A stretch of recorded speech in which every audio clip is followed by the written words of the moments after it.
Hello, folks. In today's reading during the Thursday of Ordinary Time in the 28th week, we hear of Jesus warning the Pharisees and the scribes to be careful. And he says literally, "Woe to you, Pharisees! Woe to you!" And so it's kind of a warning. He gives a gentle warning shot to all the Pharisees who are being hypocrites. At the end of the day, this gospel, 11th chapter of Luke, Jesus talks to them kind of sternly, and he rebukes them. And he tells them, "Woe to you! You pay tithes, of mint and rue, which is a type of herb." And then he says, "But you do not pay attention to judgment and to love of God." So they expect tithes of everyone. Then the priests and the Pharisees have different tithes, and they aren't doing their job, basically, as leaders of the community. Jesus is kind of pointing towards the hypocrisy. He further says, "These you should have done without overlooking the others," meaning, yes, pay your tithes, but also don't forget about the people. It's not about the money that you're collecting for the sacrifices that you're offering. Also take care of the people.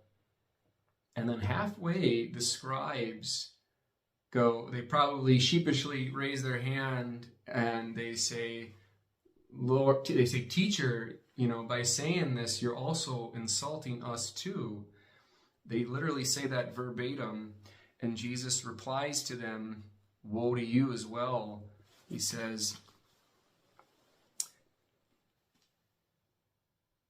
"Woe to you also, to the scholars of the law. You impose on people burdens hard to carry, but you yourselves do not lift one finger to touch them."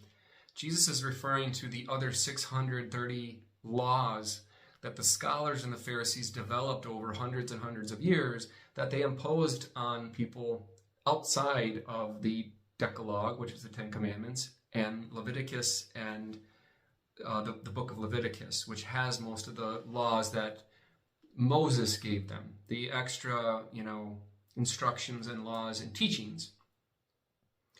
A couple of thousand years later, after two temples, built, the Pharisees, this is about 600 years after the end of the Babylonian exile, and all of the Jews that were in Babylon were returning home, and the kings in that area wound up giving huge amounts of money to rebuild the temple back in Israel, in the Holy Land. And that's how the second temple got built. And then in 70 AD, the Romans burned that one down too, because of the constant revolts and that the zealots were pushing. So but pray for peace, pray the rosary for peace, and God bless.